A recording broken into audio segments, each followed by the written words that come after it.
Not your average tabletop. Woohoo! Welcome back to Not Your Average Tabletop. I'm Zach, And I'm Pepper. and today we're reacting again to some Stonemaier news. We always get kind of excited about any news from Stonemaier, and today they announced a few different things. Uh, some maybe a little bit more exciting than others, in my opinion, anyway. But yeah, we'll get right to it. I think Jamie had a live cast today, so you can check out. If you have any questions on this, maybe someone asked it during that. He kind of answers questions for about an hour each week. So yeah, and if you have any questions about it, maybe you're available when he has it. I think he always has it on Wednesday at 10 a.m. Central. So feel free to go there and go to his channel. I think he has it on YouTube and Facebook. So you can ask questions if you're excited about this one. Guess Pepper, what's your level of excitement? For this batch of announcements, I'd say I'm pretty excited. I think there's some good stuff here. Okay, okay. But yeah, right off the bat, it's something that I think he'd announced a while ago, and it's kind of just been on his chart of coming up for a little bit now. Was some Libertalia tile or promo pack, is what I think he referred to it as. So I don't know that anyone really knew what exactly that included. If that was going to be some like new cards that had like, I think there's a solo one where it has like a half character or something, or maybe that's the third player.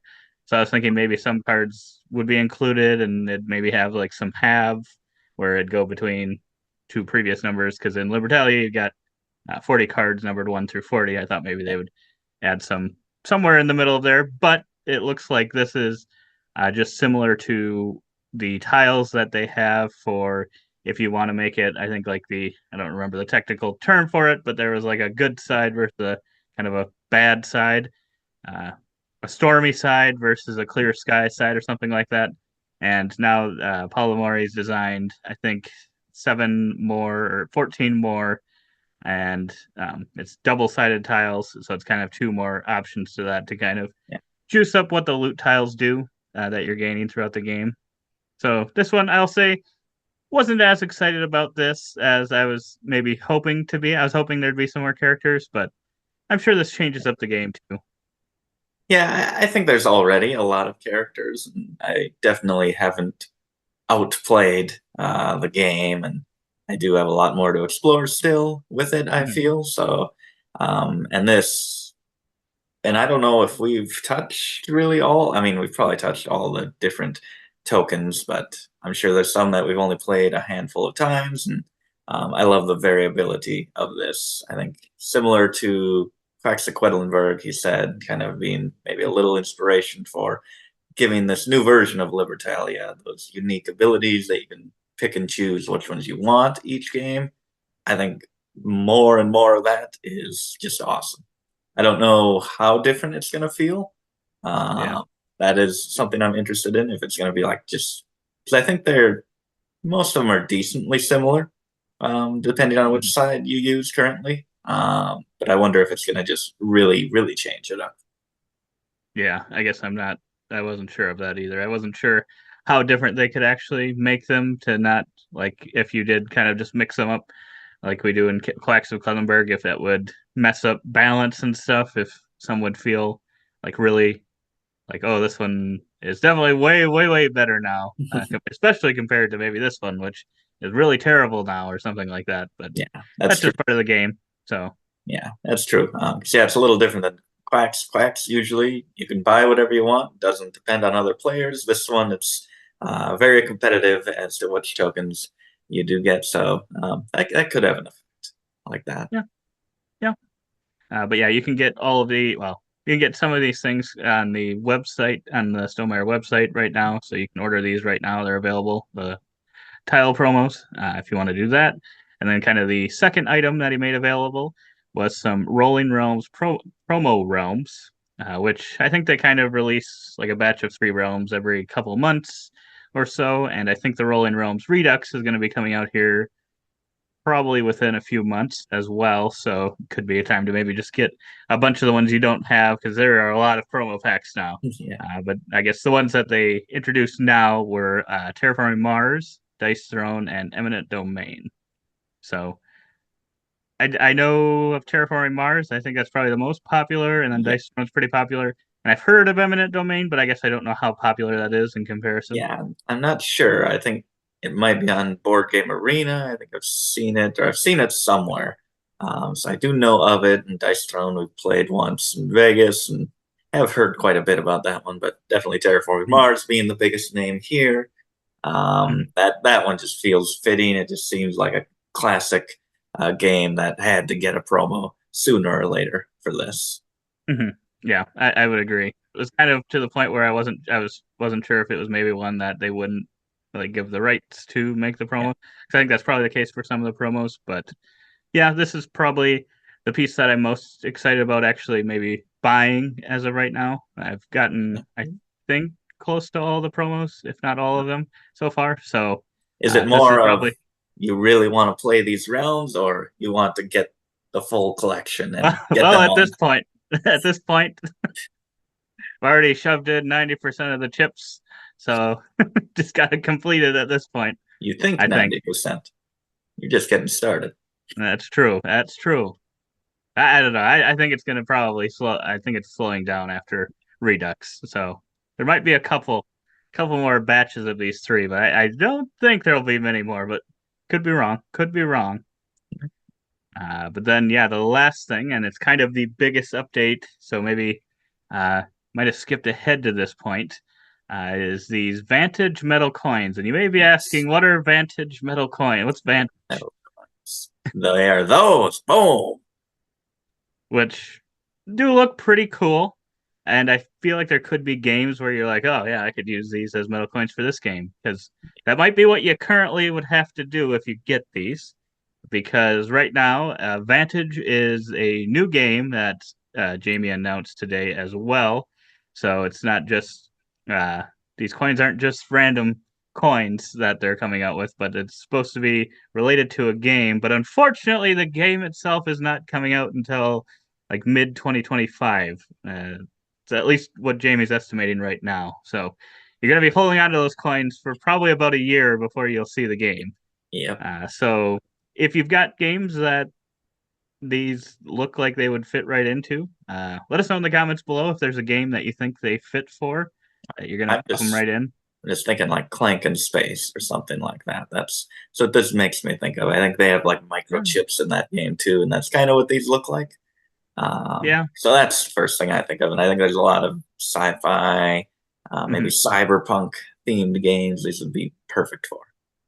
Yeah, I would agree. That's kind of the feeling that I get from them, and I believe it is. I think he said a sci-fi slash fantasy Hmm. type world that he's created. So this is kind of the biggest news and the big announcement that we kind of wanted to talk about a little bit more was this new game called Vantage. It's the open world game that Jamie's been working on for 7 years, I believe, and it sounds like it's changed many times as to what exactly it was going to be, what was happening in the game, how it was played.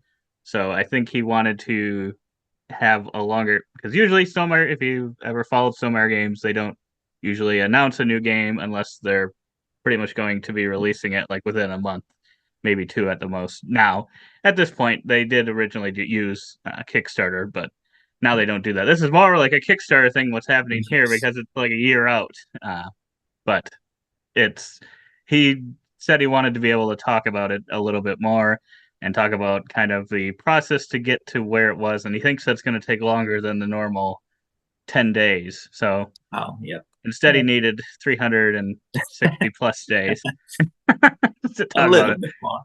But I think there's if you want to learn more about this or keep in the loop, I think he's got a newsletter that you can join. So that I think he's going to send out like monthly updates on it to kind of provide additional information on it. Um, but yeah, otherwise, I think there's one image they have here. I believe he said this is not the cover. No, Uh, it would be a good cover. I like it. it does look cool. I do like the look of it. So I wouldn't be disappointed if it looks something like this. And yeah, I've been excited for this open world game that he's been talking about for a while now. I will say I'm a little surprised. One of the things he said was, and you can see right there, is not a campaign game. So it's a Yeah. cooperative game, right? Yes, it is a cooperative, open world, roguelike adventure game. 1 to 6 players. Yes. But it is not campaign, even though it sounds like it's a pretty big game, cards wise, or kind of Yes. world wise. Yeah, Because yeah, they add. And so it pretty much creates a whole planet to explore. I guess it's here. It features an entire planet to explore with players communicating while scattered across the world. With nearly 800 interconnected locations on cards and over 900 other discoverable cards, the world is your sandbox. So this makes me think of something like Seventh Continent, which we haven't played, but I've seen a little bit of, and a lot of games where the map is set in certain locations, like 17 is next to 25. So when you go off the edge of the tile or card, it'll tell you, go get this one, you're now at this location. So it feels like that kind of game where you're just exploring out, and I like that for open world. I like that idea. It's interesting because you can really get to know the world. I guess I can't really grasp how big that's going to actually feel. Yeah, I know. Especially, it makes me wonder how it's going to feel too if you tend to play at like the lower player counts versus higher player counts. Like, I don't fully obviously I don't know how the game works exactly, but I'm assuming if you're playing with 2 players, it's going to take a lot longer to or a lot more games to explore this world than if you're playing a lot Yeah, of the times with like the 5 or 6 player count. yeah, I yeah, feel like you're going to be able to explore more of the world, and I guess I don't know how much of the knowledge you're able to more easily remember because you can use it in future games. It sounds yeah. like because yeah, it's going to stay the same. It's static in that way. But Yes. then yeah, I wonder versus like if you're getting information from other players, if that's going to actually be easy to remember. Like, oh, I started on location 200 and they started on 137 and they saw this and then you play your next game and you start, on 137 or something. You're like, oh, what did they do again? I don't know if it's going to be feel like it's that easy to remember. I don't.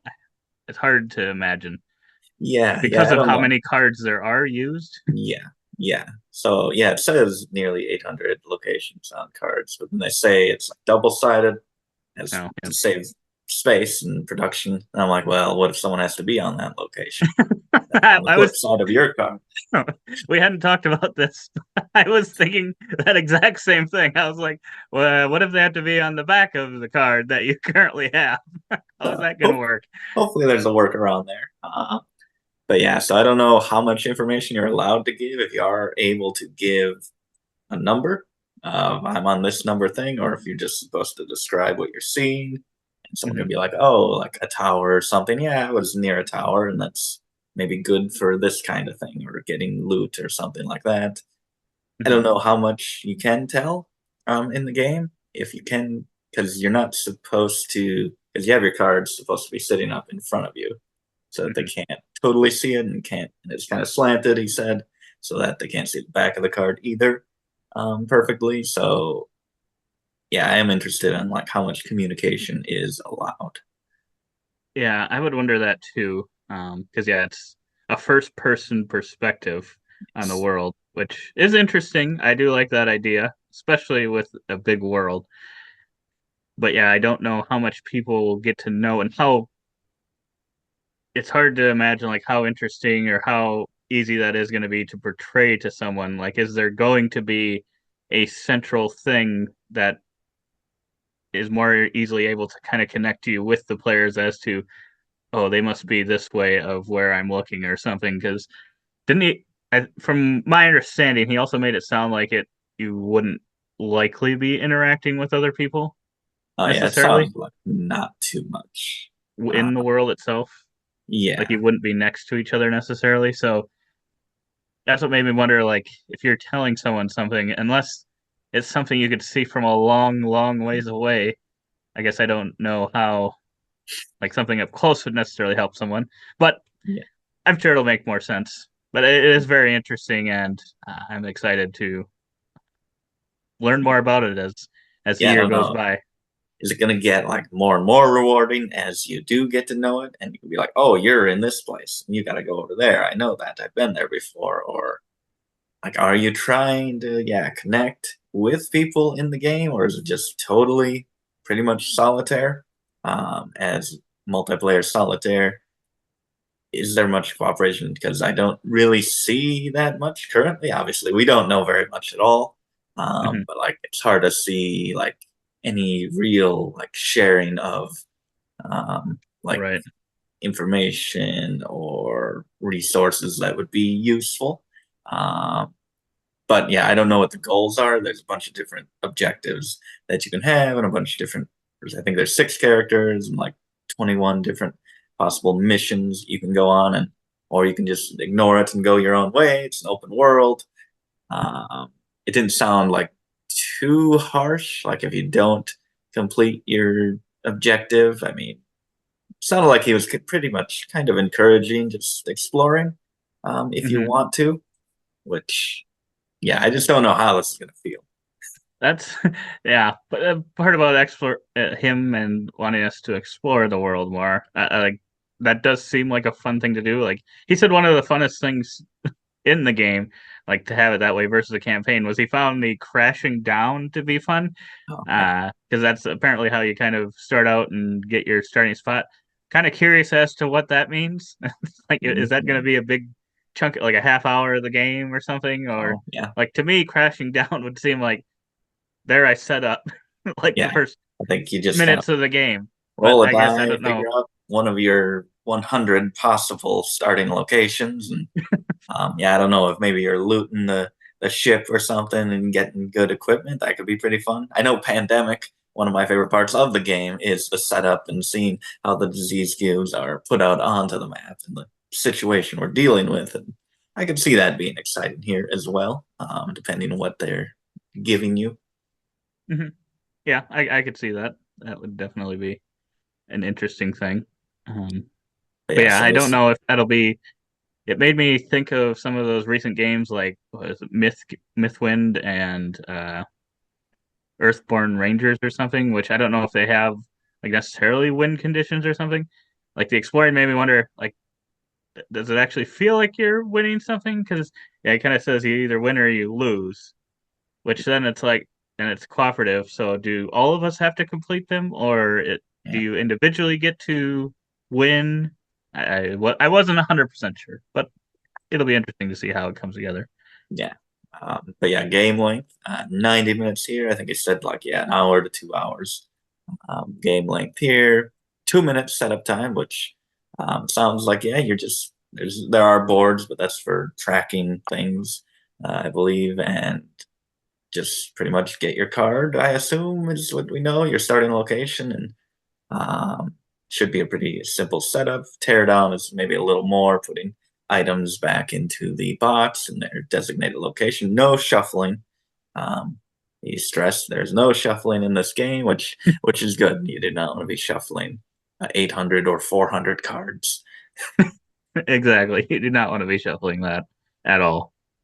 But then also a medium weight game, which he said people are asking, was this your heaviest game yet? And he said, no, this he said Scythe is probably still the heaviest game, and I would say that probably is true. Um, I would Yeah, think so. I I mean, think so. yeah, and viticulture could be maybe, but for me, Scythe's less intuitive. Yeah, I would agree. But yeah, so medium weight game. It sounded like he wanted it to be easy to set up and get into, but still have choices and be interesting to play. So I mean, that sounded for me personally just about right. Yeah, I'm excited for this one. I when I first heard it wasn't a campaign, I was a little like, that kind of sucks, because I kind of imagined that was the reason why it was taking so long. But I suppose coming up with something, a world that works over 400 cards also takes a lot of time as well. And even if that probably wasn't originally what he had planned on, this was, I'm sure for the 7 years he didn't have the plan of it being exactly what it ended up being. So it'll be interesting to see what he says, like what things changed, or maybe if he used certain mechanics that he'd gotten or thought of over those 7 years and maybe some of his other games. I'm not sure. But yeah, I'm excited for this one. It really has me interested in how it's going to work. I Yeah. don't know. It could be one of my favorite games, or it could be like almost a dud, possibly. It sounds kind of crazy, so I think it really has a chance of being either. So I'm Yeah. hoping it'll be a fantastic game. Yeah. Yeah. I'm looking forward to this one quite a bit. Just that first person perspective, seeing how that actually ties into it, makes me think there was like a dogfight game that we looked at for Take My Money, for like two airplanes and a kind of a little battle in the air, Oh, and how you say you see the opponent like this and you know where they are, so then you choose which way you're going to move, and then that brings you to another page which shows you your perspective now, also based on what they did. They can get something similar and really cool like that, how you're moving and the scenery is staying consistent but also changing and revealing new things. And if that can be important, um, actually very important, what you're seeing, which seems to be an emphasis on it, since the whole thing is the vantage point yes. that you have. I don't know how it's going to work, but I hope it's cool. I 100% agree with you. And let us know in the comments below if you're excited for this, if you've got any ideas of what you hope that it has in it. Maybe anything that Vantage made you think of, or a first person perspective, what that kind of makes you imagine the game will be. We'd like to hear it down below, see if anyone has any crazy ideas that's like, oh yeah, I hope it's that. And then we'll speculate ourselves into wanting something else that we don't get and being disappointed. It's true. It's true.